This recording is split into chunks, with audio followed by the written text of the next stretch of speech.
Hello students. तो हम लोग पिछले क्लास में पढ़ रहे थे न्यूट्रिशन इन एनिमल, और उसमें हम लोग ह्यूमन के बारे में पढ़ रहे थे, ह्यूमन डाइजेस्टिव सिस्टम के बारे में।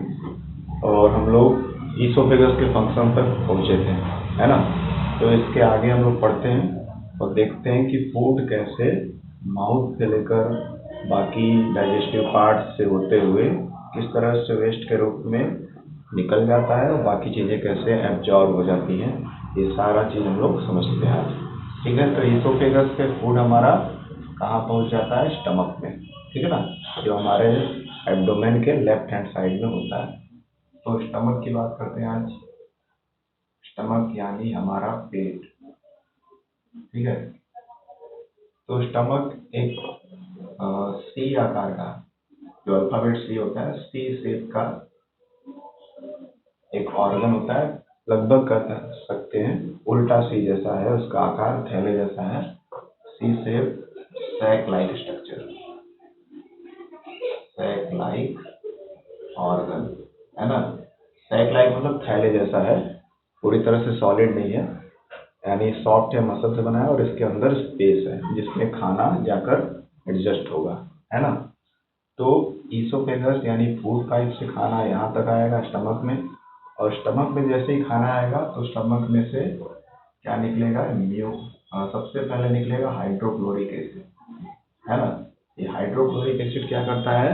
खाने में मौजूद जितने भी हार्मफुल बैक्टीरिया वगैरह हैं, जितने भी माइक्रोब्स हैं, उनको किल करता है, ठीक है। किल माइक्रोब्स। इसके साथ साथ इसका फंक्शन क्या है हाइड्रोक्लोरिक एसिड का? कि ये रिएक्शन को, यानी जैसे डाइजेशन के प्रोसेस को भी फास्ट कर देता है। फास्टन डाइजेशन, फास्टन डाइजेशन का मतलब डाइजेशन प्रोसेस को तेज करने में हेल्प करता है ना। तो ये जैसे ही खाना हमारे स्टमक में पहुंचेगा, ढेर सारा हाइड्रोक्लोरिक एसिड निकलेगा। ढेर सारा मतलब बहुत ज़्यादा नहीं, एक अप्रोप्रिएट अमाउंट जितना फूड है उसके अकॉर्डिंग, और उसमें से सारे माइक्रोब्स को किल कर देगा मिक्स होकर। देन डाइजेशन के प्रोसेस को स्टार्ट कर देगा, यानी जो स्टमक के अंदर एंजाइम्स निकलेंगे कई सारे टाइप्स के, उस एंजाइम को रिएक्शन करने के लिए और ज़्यादा स्पीड अप कर देगा। यानी इस HCl के प्रेजेंस में एंजाइम तेज़ी से काम करेंगे और खाने को जल्दी से डाइजेस्ट करेंगे, ठीक है। उसके साथ साथ क्या हुआ? म्यूकस बनेगा। जैसे ही एसिड निकलता है, जो स्टमक का इंटरनल वॉल है, ठीक है, अंदर का जो थैला है, थैले जैसा स्ट्रक्चर है, इसमें से जैसे ही एसिड निकलेगा अंदर से, वैसे ही म्यूकस भी निकलता है। म्यूकस क्या होता है? एक जेली लाइक सब्सटेंस, जिसमें सॉल्ट और बहुत सारे मिनरल्स होते हैं, substance.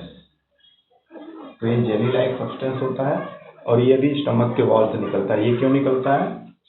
To protect stomach wall, to protect wall of stomach from acid. जो एसिड पहले निकला है उससे हमारे पेट के अंदर के मसल्स को, सेल्स को बचाने के लिए ये म्यूकस निकलता है ऑटोमेटिकली, ताकि हमारे अंदर के जो पेट का थैला है उसमें घाव ना हो जाए, ठीक है। तो ये नेचर ने इस तरह से बनाया है हमारे बॉडी को कि एसिड निकलेगा, खाने में मौजूद जो माइक्रोब्स है उसको किल करेगा और डाइजेशन प्रोसेस को फास्ट कर देगा। उसके तुरंत साथ ही साथ म्यूकस भी निकलेगा चारों तरफ से स्टमक के वॉल से, जो क्या करेगा? हमारे स्टमक के वॉल को, मसल्स के लेयर को क्या करेगा? प्रोटेक्ट करेगा एसिड के बैड इफेक्ट से। क्योंकि हम लोग सभी जानते हैं एसिड जो होता है हाईली कोरोसिव होता है। कोरोसिव मतलब जहाँ भी एसिड निकलेगा उसको, उस सरफेस को डैमेज कर देता है, डाइल्यूट कर देता है, तो उससे बचाता है हमारा म्यूकस, ठीक है। उसके अलावा स्टमक में क्या निकलता है? डाइजेस्टिव एंजाइम्स, कई सारे तरह के एंजाइम्स निकलते हैं। अभी आपके क्लास 10th में उतने सारे एंजाइम्स के बारे में पढ़ना नहीं है, बस सिंपली समझना है कि कई सारे तरह के इसमें डाइजेस्टिव एंजाइम्स निकलते हैं। और इन डाइजेस्टिव एंजाइम का काम क्या होता है कि डाइजेशन के प्रोसेस को फास्ट कर देना। ठीक है, तो डाइजेस्टिव एंजाइम का काम है टू डाइजेस्ट और to break large food molecules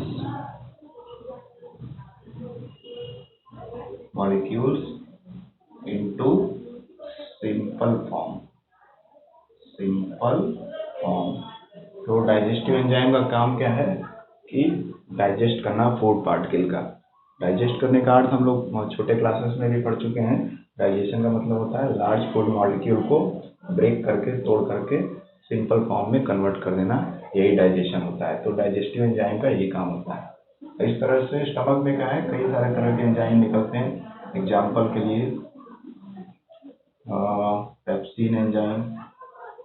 pepsin नाम का जो एंजाइम होता है वो प्रोटीन को डाइजेस्ट करने में हेल्प करता है। ठीक है, हमारे खाने में जितना भी प्रोटीन का पार्ट होगा उसको डाइजेस्ट करने का काम पेप्सिन करेगा। उसके अलावा बहुत सारे हाइड्रोलाइटिक एंजाइम होते हैं, हाइड्रोलिटिक एंजाइम।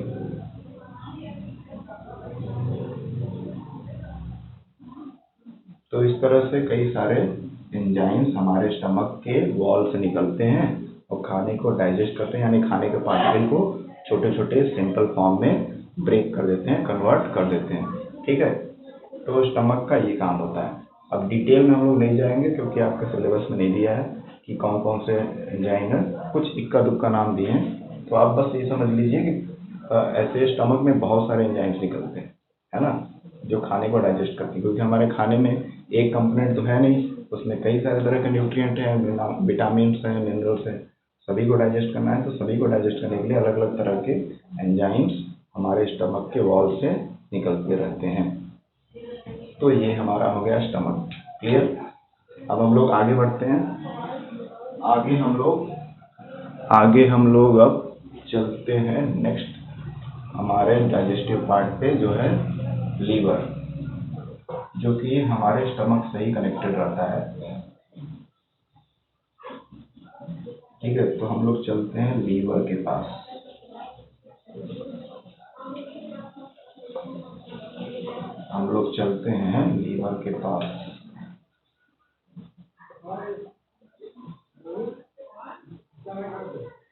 ये क्या लिखा था?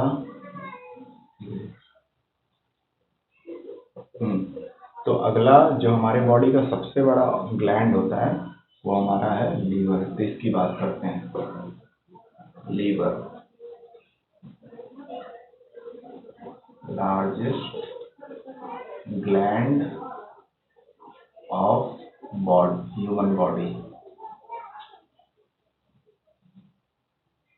ह्यूमन बॉडी का सबसे बड़ा जो ग्लैंड होता है वो होता है हमारा लीवर।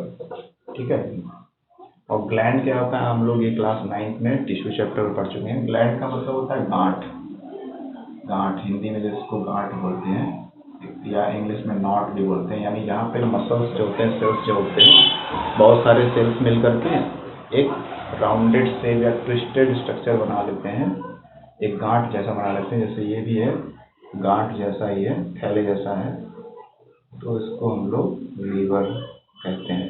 ठीक है, ये हमारे एब्डोमेन के राइट साइड में पाया जाता है और लेफ्ट साइड में हमारा स्टमक होता है।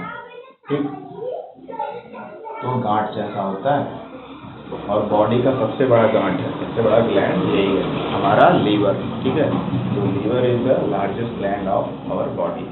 अब लीवर का काम क्या है? लीवर का फंक्शन है बाइल जूस सिक्रीट करना। Bile juice. अब ये बाइल जूस क्या होता है? बाइल जूस एक तरह का एंजाइम ही होता है जो फूड के कुछ कंपोनेंट को डाइजेस्ट करने में हेल्प करता है। बाइल जूस क्या होते हैं? एंजाइम्स होते हैं जो फूड के किस कंपोनेंट को डाइजेस्ट करते हैं? It helps in digestion of fat / oil. तो हमारे खाने में जितना भी तेल या घी हम लोग चीज़ हमारे खाने में रहता है उसको डाइजेस्ट करने का काम क्या करता है, बाइल जूस। ठीक है, जैसा कि मैं बार बार बोल रहा था कि अलग अलग तरह के एंजाइम जो है अलग अलग फूड कंपोनेंट को डाइजेस्ट करते हैं। ठीक है, एक ही एंजाइम जो है सभी चीज़ों को डाइजेस्ट नहीं कर सकता है। प्रोटीन को डाइजेस्ट करने के लिए पेप्सिन नाम का एंजाइम स्टमक में निकल रहा था। स्टार्च डाइजेस्ट करने के लिए माउथ में हमारा सलाइवा निकलता है, जिसमें कौन सा एंजाइम होता है, अल्फा अमाइलेज, या जिसको टाइलिन बोलते हैं। उसी तरह से स्टमक में या खाने में जो भी फैट रहेगा, तेल या घी का चीज़ रहेगा, उसको डाइजेस्ट करने का काम बाइल जूस करेगा। ठीक है, और ये बाइल जूस बनता कहाँ पर है, लीवर में। ठीक है, तो प्रोडक्शन इसका लीवर में होता है। प्रोड्यूस एट बोल सकते हैं या इन बोल सकते हैं, ज़्यादा बेटर रहेगा, लीवर। तो लीवर में ये बनता है बाइल जूस, एक तरह का एंजाइम जो फैट को डाइजेस्ट करता है।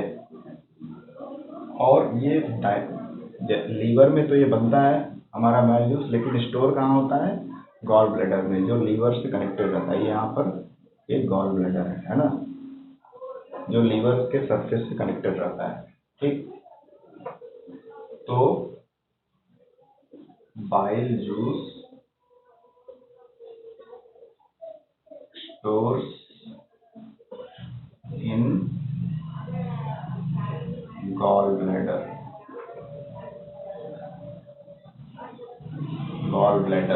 तो बाइल जूस जो है प्रोड्यूस होता है, बनता कहाँ पर है, लीवर में, लेकिन इकट्ठा हो जाता है हमारे गॉल ब्लैडर में। ठीक है, पर जब खाना आता है हमारे स्टमक में, जैसे ही फूड इंटर करता है स्टमक में, तो लीवर क्या है, ये गॉल ब्लैडर क्या है, इस यहाँ देखिए कनेक्शन यहाँ बना हुआ है, गॉल ब्लैडर और लीवर के सरफेस से स्टमक का। ठीक है, यहाँ पे कनेक्शन बना हुआ है। तो सीधे गॉल ब्लैडर जो इकट्ठा किया रहता है बाइल जूस सबके अपने अंदर, उसको स्टमक में ट्रांसफ़र कर देता है, और फिर स्टमक में खाना जो है, फूड है, वो मिक्स हो जाता है हमारे बाइल जूस से, और फिर बाइल जूस अपना फंक्शन स्टार्ट कर देता है, यानी खाने में प्रेजेंट जितना भी फैट है उसको डाइजेस्ट करना स्टार्ट कर देता है। ठीक है, तो ये इसका फंक्शन है लीवर का। तो लीवर के साथ साथ हम लोगों ने गॉल ब्लैडर का भी फंक्शन समझ लिया। गॉल ब्लैडर लीवर के सरफेस से अटैच रहता है, और ये लीवर द्वारा बने हुए बाइल जूस को स्टोर करके रखता है, और जैसे ही स्टमक में खाना आता है वो थोड़ा थोड़ा बाइल जूस रिलीज करता है, और खाने में मौजूद फैट मॉलिक्यूल्स को डाइजेस्ट करता है।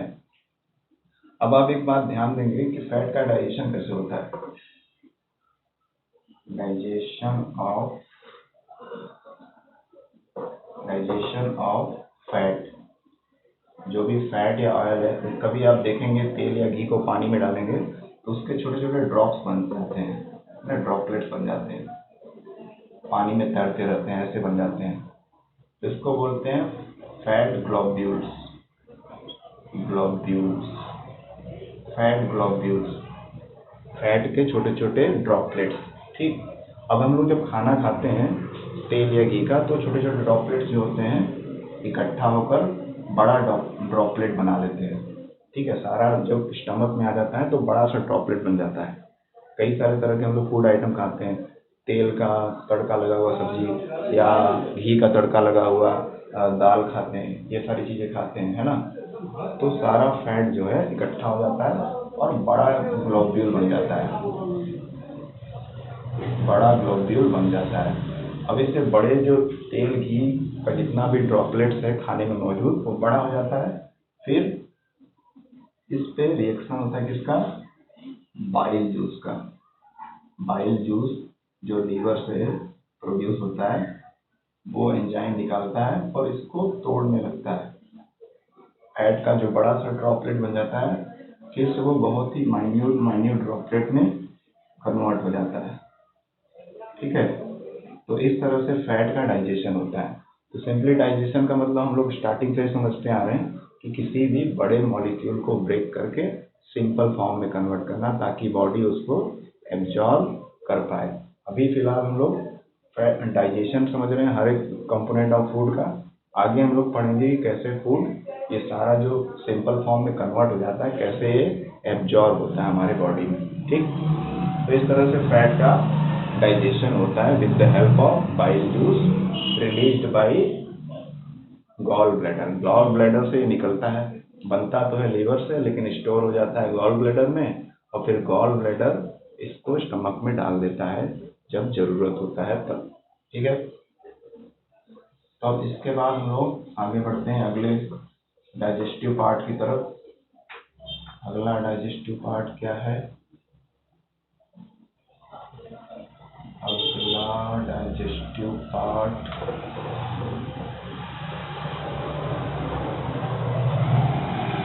तो अगला हमारा डाइजेस्टिव पार्ट है पैंक्रियास। ये जो लीफ लाइक स्ट्रक्चर होता है, पत्ते जैसा कुछ देखने में लगता है, इसलिए इसको लीफ लाइक स्ट्रक्चर भी बोलते हैं, मसल का बना हुआ रहता है। ये हमारा पैंक्रियास। ठीक, तो नेक्स्ट हमारा ऑर्गन है पैंक्रियास।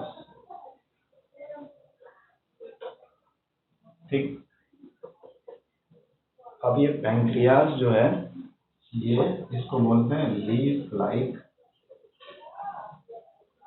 ऑर्गन। कुछ ये लीफ जैसा दिखता है, पत्ते जैसा दिखता है, थोड़ा सा कर्व होता है इसका साइड और फैला होता है, हालांकि एग्जैक्टली लीफ जैसा नहीं रहता है, कुछ उसका अपीयरेंस रहता है। अब इसका काम क्या होता है डाइजेशन में? देखिए यहाँ खाना ये स्टमक के निचले हिस्से से जुड़ा होता है, तो खाना नीचे आ रहा है, सारे जितना भी डाइजेशन हो गया इधर से सब हो गया, तो खाना जो है पेस्ट के फॉर्म में आगे आएगा, यहाँ पर आएगा। अब यहाँ पे जब खाना आएगा, है ना, तो वहाँ पे फिर ये अपना कुछ एंजाइम रिलीज करेगा पैंक्रियास। तो पैंक्रियास कौन सा एंजाइम रिलीज करता है? ट्रिप्सिन। पैंक्रियास भी कई सारे तरह का एंजाइम रिलीज करता है, लेकिन फिलहाल एक ही आपके बुक में दिया है, ट्रिप्सिन। ठीक है, और ट्रिप्सिन क्या करता है कि बचे कुचे जो प्रोटीन अभी डाइजेस्ट नहीं हुआ, जैसे हम लोगों ने बात किया था कि स्टमक में पेप्सिन नाम का एंजाइम निकलता है जो प्रोटीन को डाइजेस्ट करता है। उसके बाद भी अगर प्रोटीन बहुत सारा नहीं डाइजेस्ट हुआ है तो नीचे पेट के आते आते इसमें से एक और एंजाइम निकल जाता है जिसका नाम है ट्रिप्सिन, और ये भी डाइजेस्ट करता है किसको? Digestion of protein. ये भी प्रोटीन को डाइजेस्ट करने के लिए एक एंजाइम है जो पैंक्रियास से निकलता है। ठीक, और प्रोटीन को डाइजेस्ट करता है। क्लियर? उसके अलावा पैंक्रियास में से कुछ हार्मोन्स भी निकलते हैं। हार्मोन्स कौन कौन से? पैंक्रियास में से कुछ हार्मोन्स भी निकलते हैं। हार्मोन्स होते हैं, एक होता है इंसुलिन, ठीक है, एक होता है ग्लूकेगॉन।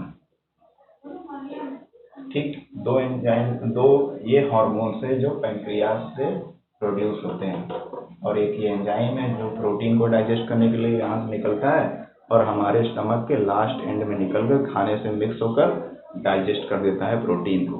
उसके आगे ये दो हार्मोन भी निकालता है जो ब्लड में मिक्स हो जाता है। ये पैंक्रियास से जो दो हार्मोन निकलते हैं ये ब्लड में मिक्स होकर क्या काम करते हैं? ये इंसुलिन क्या करता है? ब्लड शुगर को मेंटेन करता है। इंसुलिन मेंटेन्स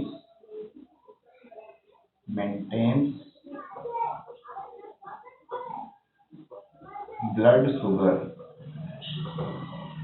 ठीक है, हमारे बॉडी में शुगर की मात्रा, जो ग्लूकोज की मात्रा है उसको मेंटेन करता है। अगर वो ज़्यादा हो जाता है तो फिर कौन सा बीमारी हो जाता है? डायबिटीज, जिसको हिंदी में मधुमेह बोलते हैं, मधुमेह की बीमारी, वो उससे बचाता है। ठीक है, तो हमारे बॉडी में शुगर के अमाउंट को बैलेंस करता है या कंट्रोल करता है, बढ़ने से रोकता है। इंसुलिन एक एप्रोप्रिएट लेवल पे मेंटेन रखता है। ठीक है, तो इंसुलिन का ये काम है। दूसरा जो हार्मोन है ग्लूकेगॉन, ये क्या करता है? जब इंसुलिन जब हमारे ब्लड में या हमारे बॉडी में शुगर की कमी हो जाती है तो उसको नॉर्मल लेवल पे लाता है, यानी शुगर के लेवल को थोड़ा सा बढ़ाता है जब शुगर का वैल्यू कम हो जाता है। ठीक है, तो increases the sugar value. It increases the sugar value when it is low. जब हमारे बॉडी में शुगर का वैल्यू, शुगर का मात्रा कम हो जाता है तो उसको बढ़ाकर नॉर्मल लेवल पे लाने का काम करता है ग्लूकेगॉन नाम का हार्मोन। ये दो तरह के हार्मोन पैंक्रियाज से निकलते हैं जो ब्लड में मिक्स होकर ये दो फंक्शन करते हैं। इंसुलिन क्या करता है, ब्लड में शुगर के वैल्यू को बढ़ने नहीं देता है, और ग्लूकेगॉन क्या करता है, कभी कभी एडवर्स कंडीशन हो जाता है, परिस्थितियाँ थोड़ा सा डिफिकल्ट हो जाती हैं तो शुगर का वैल्यू लो हो जाता है। तो लो होने पे भी दिक्कत है तो शुगर के वैल्यू को नॉर्मल लेवल पे बढ़ाकर लाता है हमारा ग्लूकेगॉन। ठीक है, तो ये हो गया पैंक्रियाज का फंक्शन। मेन तो हमको डाइजेशन से समझना है, ये जो डाइजेशन से रिलेटेड फिलहाल नहीं था लेकिन कुछ रिलेटेड है इसलिए हम लोगों ने इसको भी पढ़ लिया। तो पैंक्रियाज में भी प्रोटीन सिंथेसिस करके, हार्मोन सिंथेसिस करके प्रोटीन का डाइजेशन कर दिया। अब उसके बाद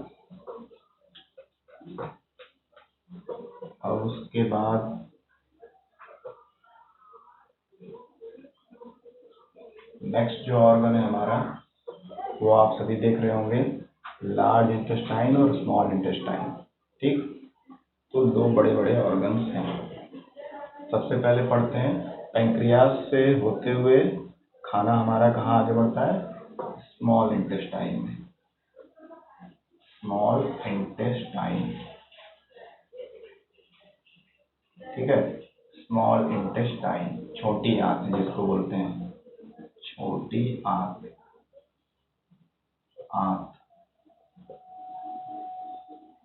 तो ये जो स्मॉल इंटेस्टाइन है इसको स्मॉल क्यों बोलते हैं, स्मॉल बोलने का रीजन क्या है, इट्स डायामीटर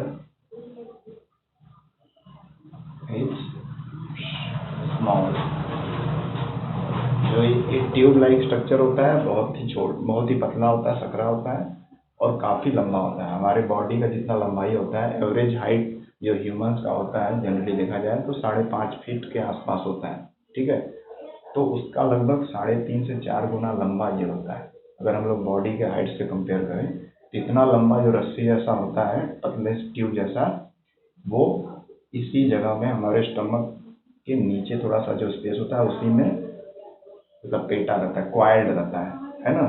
बड़ा सा रस्सी लगभग 7 मीटर लंबा यानी 22-23 फीट लंबा रस्सी जैसा रहता है, ट्यूब जैसा, और वो क्या है, पूरा लपेटा रहता है और एडजस्ट रहता है हमारे एब्डोमिनल स्पेस में।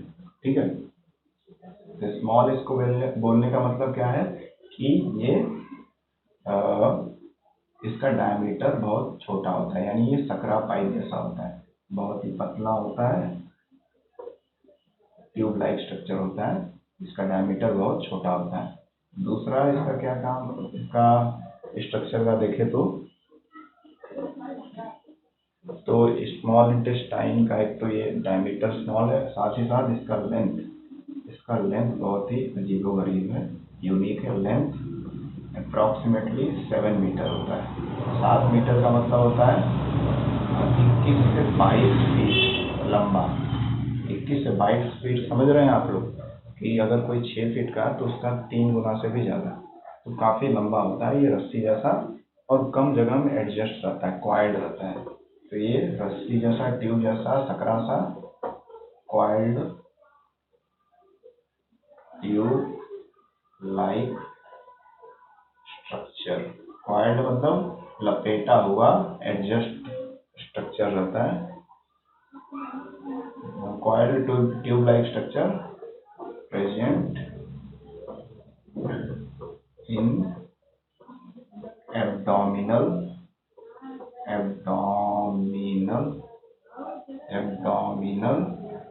स्पेस।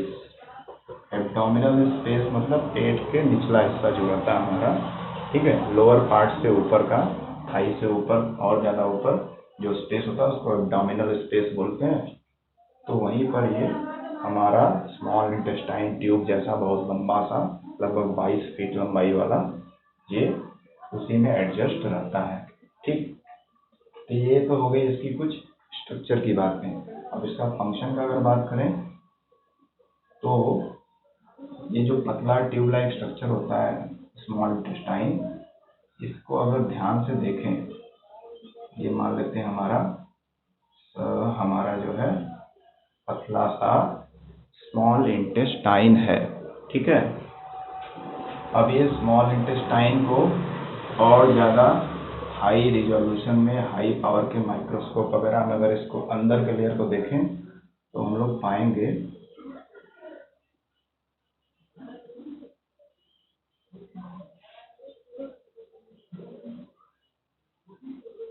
इसके अंदर के लेयर में फिंगर लाइक स्ट्रक्चर होगा। फिंगर मतलब इतना मोटा मोटा नहीं, बहुत ही महीन रहता है और मसल्स का बना रहता है, वो मूव करते रहते हैं। ठीक है, तो इसके स्मॉल इंटेस्टाइन जो ट्यूब है 22 फीट लंबा, उसमें पूरे ट्यूब में अंदर दोनों तरफ, हर तरफ मतलब ट्यूब के चारों तरफ फिंगर लाइक प्रोजेक्शन निकला रहता है। कैसा रहता है? Finger like projection. ठीक है, फिंगर जैसे मसल के बने हुए स्ट्रक्चर्स रहते हैं इसके इंटरनल सरफेस में। ठीक है, पूरे ट्यूब में जितना भी लंबा ये ट्यूब रहता है स्मॉल इंटेस्टाइन का, अगर इसको इस तरह से देखें स्ट्रक्चर को, तो हर तरफ फिंगर लाइक स्ट्रक्चर रहते हैं, हर तरफ। अब ये फिंगर लाइक जो स्ट्रक्चर्स हैं, इनको नाम क्या दिया जाता है? विली। या फिर दूसरा नाम दिया जाता है माइक्रोविली। माइक्रोविली क्यों बोलते हैं? क्योंकि ये बहुत ही छोटे होते हैं, क्योंकि ऑलरेडी हमारा स्मॉल इंटेस्टाइन ही बहुत सकरा सा ट्यूब जैसा होता है, और उसके अंदर भी ये पूरे ट्यूब के अंदर पाए जाते हैं छोटे छोटे फिंगर लाइक मसल के बने हुए, तो इसलिए इसका नाम विली या माइक्रोविली होता है। ठीक, और इसका फंक्शन क्या होता है, आखिर ये क्यों प्रेजेंट होते हैं हमारे स्मॉल इंटेस्टाइन में, तो इसको हम लोग समझ लेते हैं। ठीक है, तो माइक्रोविली का फंक्शन समझना बहुत जरूरी है। आखिर ये इसी ऑर्गन में क्यों पाया जाता है, इसका क्या काम है। तो microvilli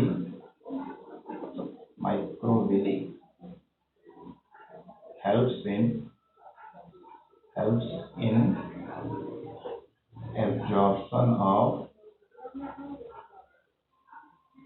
absorption of nutrient from digested food। अभी तक जितना भी फूड हमारा डाइजेस्ट होते हुए नीचे आ रहा है वो स्मॉल इंटेस्टाइन के थ्रू आएगा, पेस्ट जैसा रहेगा, फ्लो करता रहेगा, गाढ़ा रहेगा पेस्ट जैसा, और वो फ्लो करते हुए आएगा और पूरे जो 22-23 फीट जितना भी लंबा हमारा स्मॉल इंटेस्टाइन है उसके थ्रू बढ़ता हुआ आएगा धीरे धीरे, क्योंकि बहुत लंबा है और क्वाइल्ड है, उलझा हुआ है ना, तो काफ़ी क्वाइल्ड स्ट्रक्चर है। तो इससे जो खाना है धीरे धीरे फ्लो करते हुए आएगा और धीरे धीरे इस माइक्रोविली के द्वारा एब्जॉर्ब होगा। वो डाइजेस्टेड जो लिक्विड जैसा फूड हमारा है पेस्ट जैसा, उसमें से जो भी न्यूट्रिएंट है ये माइक्रोविली बहुत तेज़ी से एब्जॉर्ब करते जाएंगे, फूड के पार्टिकल को ये सब एब्जॉर्ब कर लेते हैं माइक्रोविली। ठीक, तो ये इसका काम यही है, फूड को अल्टीमेटली या फूड में प्रेजेंट जो हमारे न्यूट्रिएंट्स है उसको एब्जॉर्ब करना। अब ये जो माइक्रोविली होते हैं इनका कनेक्शन किससे होता है? ब्लड से होता है। ठीक है, तो जैसे ही ये फूड एब्जॉर्ब करते हैं माइक्रोविली, ये सीधे हमारा फूड तो नहीं एब्जॉर्ब करते हैं, फूड में मौजूद न्यूट्रिएंट को एब्जॉर्ब करते हैं जो डाइजेस्टेड पार्टिकल हैं। तो जैसे ही न्यूट्रिएंट ये एब्जॉर्ब करते हैं माइक्रोविली, ये ब्लड में मिक्स हो जाता है और ब्लड में मिक्स होकर हार्ट के द्वारा पंप होकर पूरे बॉडी के ऑर्गन तक पहुंच जाता है with the help of blood. ठीक है ना, तो माइक्रोविली क्या करता है? फूड का न्यूट्रिएंट का एब्जॉर्प्शन करता है जो हमारा डाइजेस्टेड फूड यहाँ तक पहुँचा है। फिर क्या करता है? देन these nutrients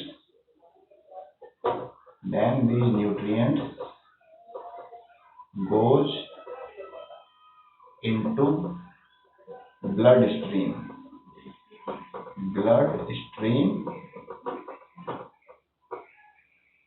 ठीक है। ब्लड स्ट्रीम मतलब जो हमारा ब्लड बह रहा है पूरे बॉडी में, उसमें ये न्यूट्रिएंट मिक्स हो जाते हैं, है ना। इसमें ये न्यूट्रिएंट मिक्स हो जाते हैं और उसके बाद फिर क्या होता है, न्यूट्रिएंट जब हमारे ब्लड में मिक्स हो गए तो अगला काम क्या होगा, blood stream and hence this nutrient rich blood is pumped by heart to each and every cell of the body, है ना। ठीक, तो सबसे पहला काम स्मॉल इंटेस्टाइन का है कि इसके अंदर जो माइक्रोविली होते हैं वो डाइजेस्टेड फूड में से न्यूट्रिएंट को तेजी से एब्जॉर्ब करते हैं और उसके बाद वो न्यूट्रिएंट, माइक्रोविली का कनेक्शन होता है ब्लड से, तो डायरेक्टली वो न्यूट्रिएंट ब्लड में मिक्स हो जाते हैं और फिर हार्ट के द्वारा वो ब्लड पंप हो जाता है हर एक सेल में। जो बॉडी में एक एक सेल है, लाखों करोड़ों अरबों सेल जो है, मिलियन ट्रिलियन सेल्स हैं, हर एक सेल्स तक वो ब्लड न्यूट्रिएंट को पहुंचा देता है with the help of pumping of heart के पंपिंग से ही प्रेशर बनेगा और उसी प्रेशर के हेल्प से जो ब्लड है वो सारे बॉडी में फैल जाएगा और हर एक बॉडी सेल्स को न्यूट्रिएंट मिल जाएंगे। ठीक है, तो इस प्रोसेस को, ये जो ब्लड न्यूट्रिएंट का एब्जॉर्प्शन होता है और न्यूट्रिएंट ब्लड में मिक्स होकर पूरे बॉडी तक पहुंच जाता है, इस प्रोसेस को बोलते हैं एसिमिलेशन। ठीक है, एसिमिलेशन प्रोसेस इसको बोलते हैं। जब डाइजेस्टेड फूड में से न्यूट्रिएंट हर एक बॉडी सेल्स तक मिल जाए और बॉडी उससे एनर्जी प्राप्त करके अपना फंक्शन करती है, तो उस प्रोसेस को एसिमिलेशन बोलते हैं। तो एसिमिलेशन प्रोसेस कहाँ पे होता है, with the help of small intestine. ठीक है, तो ये हो गया। उसके बाद स्मॉल इंटेस्टाइन के बाद लास्ट ऑर्गन आता है हमारे डाइजेस्टिव सिस्टम का, जिसको बोलते हैं लार्ज इंटेस्टाइन। लार्ज इंटेस्टाइन,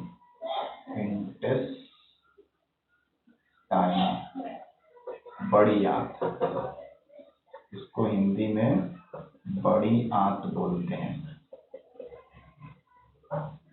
अब लार्ज इंटेस्टाइन का क्या फंक्शन है ये हम लोग समझते हैं, है ना। लार्ज इंटेस्टाइन, अब सारा जितना भी फूड था माउथ से लेकर यहाँ तक स्मॉल इंटेस्टाइन में डाइजेस्ट होकर एब्जॉर्ब भी हो गया with the help of microvilli या विली। ठीक है ना, तो एब्जॉर्प्शन भी हो गया। अब उसके बाद पेस्ट के फॉर्म में बचा कुचा जो एक्स्ट्रा फूड मटेरियल है वो आगे बढ़ता है और लार्ज इंटेस्टाइन में चला जाता है ना। तो बचा कुचा जो फूड है स्मॉल इंटेस्टाइन में वो आगे बढ़ता है रिमेनिंग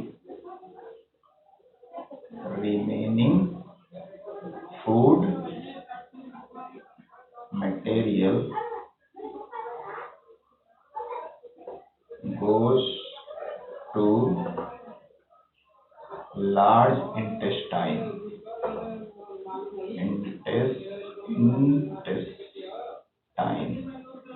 ठीक है, तो बचा कुचा जो भी डाइजेस्टेड फूड मटेरियल है वो लार्ज इंटेस्टाइन में पहुंचता है। अब लार्ज इंटेस्टाइन में कोई भी डाइजेशन का प्रोसेस नहीं होता है, बस एक फंक्शन होता है। ये क्या करता है, लार्ज इंटेस्टाइन, या इसको लिखने की जरूरत नहीं है, सीधे लिख सकते हैं, it absorbs water from fluid food. ठीक है, तो जो फ्लूइड के फॉर्म में, लिक्विड या पेस्ट के फॉर्म में खाना, बचा कुचा खाना है, लार्ज इंटेस्टाइन में जैसे ही आता है तो लार्ज इंटेस्टाइन क्या करता है, वाटर को एब्जॉर्ब करता है। मैक्सिमम जितना वाटर बॉडी को चाहिए जरूरी है वो सारा का सारा लार्ज इंटेस्टाइन एब्जॉर्ब कर लेता है। यानी इसका लार्ज इंटेस्टाइन का काम यही है कि वाटर एब्जॉर्ब करे बचे कुचे खाने में से। ठीक है, अब उसके बाद दूसरा काम लार्ज इंटेस्टाइन का क्या है कि अब जो रिमेनिंग वेस्ट मटेरियल है या बचा कुचा फूड डाइजेस्टेड फूड मटेरियल है उसको बॉडी से बाहर करना, क्योंकि वो बॉडी के लिए एक्स्ट्रा हो रहा है और उसको बॉडी की ज़रूरत नहीं है ना। तो जितना ज़रूरत था बॉडी को उसने एब्जॉर्ब कर लिया स्मॉल इंटेस्टाइन में। उसके अलावा पानी की ज़रूरत थी बॉडी को तो वो लार्ज इंटेस्टाइन ने एब्जॉर्ब कर लिया। अब बाकी जो चीज़ें बची हैं वो बॉडी के किसी काम की नहीं है, यानी वो वेस्ट हैं। ठीक है, तो उनको बॉडी से रिमूव करना है। तो लार्ज इंटेस्टाइन का जो लास्ट पार्ट होता है एनस, वो क्या करता है, इट रिमूव्स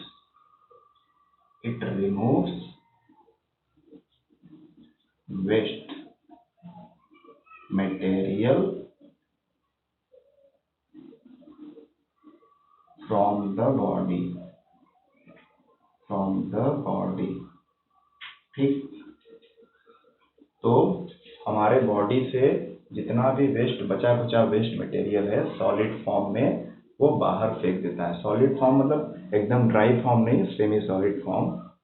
तो waste material semi solid form में बॉडी के बाहर रिमूव कर देता है ना। तो लार्ज इंटेस्टाइन का एक तरह से काम क्या होता है, एक्सक्रीशन का, यानी गंदगी को बॉडी से बाहर निकाल फेंकना। ठीक, तो ये हो गया एनस का फंक्शन जो कि लार्ज इंटेस्टाइन का सबसे लास्ट पार्ट है। ठीक है, उसके अलावा अगर हम लोग ध्यान से देखें तो एक और ऑर्गन है अपेंडिक्स, उसका भी यहाँ पे लेबलिंग किया गया है पिक्चर में, डायग्राम में। ये हमारा अपेंडिक्स, अब इसके बारे में भी थोड़ा सा पढ़ लेते हैं।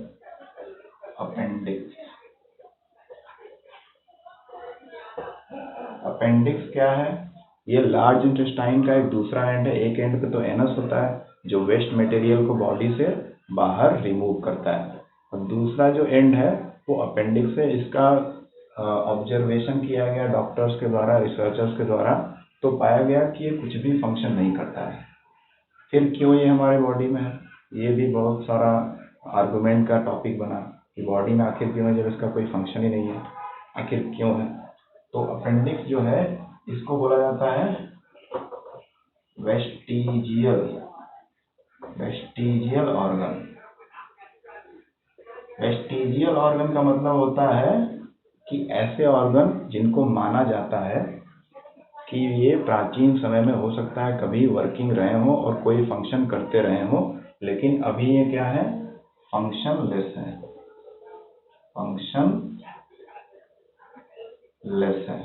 ठीक है, तो ऐसे ऑर्गन को वेस्टिजियल ऑर्गन बोला जाता है। those organs which are present in our body but do not show any kind of function are known as vestigial organ। तो अपेंडिक्स जो लार्ज इंटेस्टाइन का एक पार्ट है ये भी एक तरह का वेस्टिजियल ऑर्गन है, ये कोई भी फंक्शन शो नहीं करता है, और ऐसे ऑर्गन को वेस्टिजियल ऑर्गन की कैटेगरी में रखा गया है। इसके बारे में भी आप हायर क्लास में और क्लास 10th के ही हेरिडिटरी चैप्टर में शायद थोड़ा सा पढ़ेंगे। ठीक है, तो वेस्टिजियल ऑर्गन हो गया। वेस्टिजियल ऑर्गन का और एक एग्जांपल लिखना हो तो ईयर, हमारा जो कान है, कान का जो आउटर मसल होता है जिसको बोलते हैं पिन्ना, है ना, पिन्ना जो ये होता है, ये जो बाहर कान का बाहरी हिस्सा जो मसल का होता है जो थोड़ा सा कार्टिलेज से बना होता है, ये जो हिस्सा इसको पिन्ना बोलते हैं। तो ये जो पिन्ना है ये भी एक तरह का